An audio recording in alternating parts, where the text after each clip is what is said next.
Listen. Just for a moment, I want you to try and forget everything you think you know about that word. Sin. Go on, just set it aside. It probably brings up heavy images, right? Stern faces, ancient rules, maybe a feeling of guilt or shame that sits in your stomach.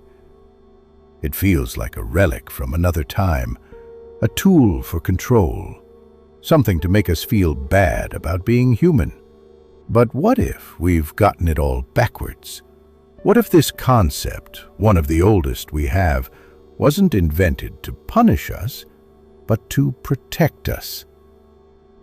I want to talk about this, not from a pulpit, but from a place of genuine curiosity about our minds. What if understanding sin, and I mean really understanding its original purpose, is actually one of the most powerful, liberating, and surprisingly practical things we can do for our mental health in this chaotic modern world? You're about to click on another video, I get it. But just for the sake of your own peace and for Jesus, watch this one instead. I swear these next few minutes will do more for your brain and your soul than hours lost on TikTok or Instagram. Just give it a chance. See how God wants to bless you right now. Let's strip it right back to the bone. Across thousands of years and countless cultures, the core idea of a sin isn't just breaking a rule. It's far more profound and psychological than that.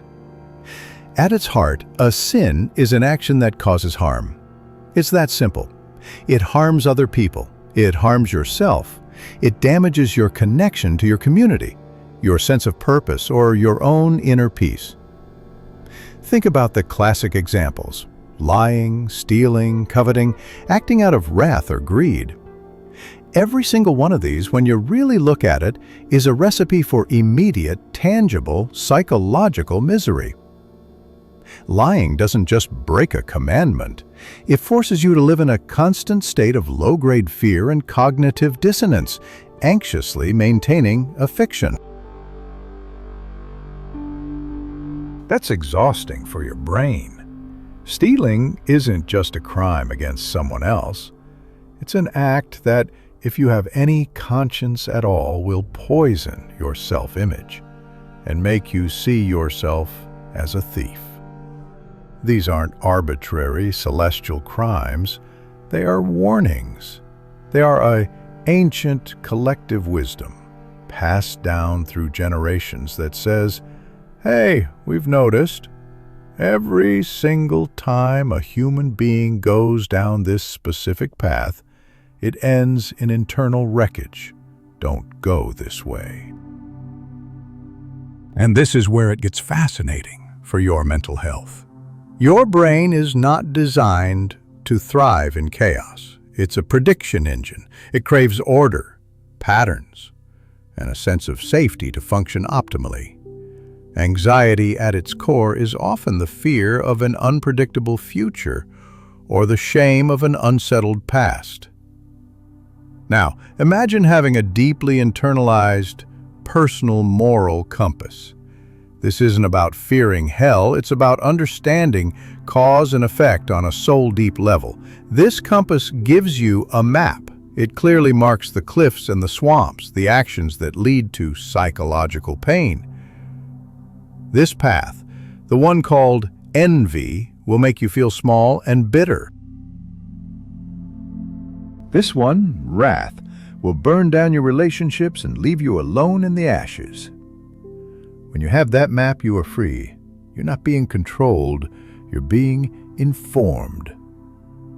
You can navigate the complex terrain of your life with confidence, knowing which choices lead to solid ground and which lead to quicksand. That map reduces uncertainty, and reducing uncertainty is one of the most powerful anti-anxiety treatments there is.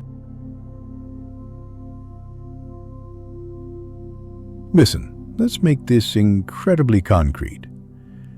Think about the last time you did something you knew was wrong. Not illegal necessarily, but wrong for you. Maybe you gossiped maliciously about a colleague. Maybe you scrolled through an ex's social media, feeding your own heartache.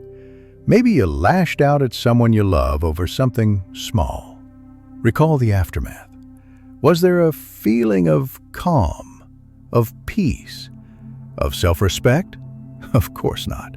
There was a churning in your gut, a restlessness, a night of poor sleep where your brain replayed the moment on a loop. That feeling?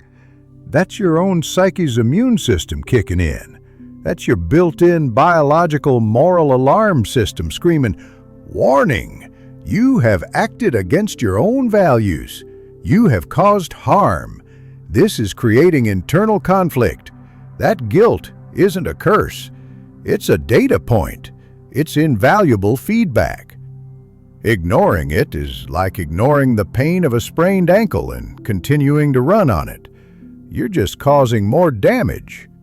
Paying attention to that signal is the absolute bedrock of self-awareness and emotional hygiene. And the science is there to back this up. Neuroscientists have found that acts of honesty, generosity, and integrity, the opposites of these sins, light up the same reward pathways in our brain that are activated by food and other pleasurable stimuli. We get a literal dopamine hit from being good. Conversely, actions that cause harm, that fracture our social bonds, activate regions of the brain associated with stress and pain. Living with a guilty conscience means living in a low-grade state of fight or flight. It dysregulates your nervous system, messes with your sleep, and suppresses your immune system. Choosing to live in alignment with a harm-free code isn't just spiritually good, it's physiologically smart. It allows your body and brain to operate from a state of rest and digest, from a place of safety. You breathe easier. But here's the most crucial part of all. This framework also provides the path back when we inevitably stumble. Because we are human. We will make mistakes. We will lose our temper, be selfish, tell the convenient lie. The traditional concept of sin is almost always paired with the concept of atonement or forgiveness. Psychologically, this is everything. Without a way to process our failures, we get stuck in shame. And shame is a mental health killer. Shame whispers, "I am a bad person."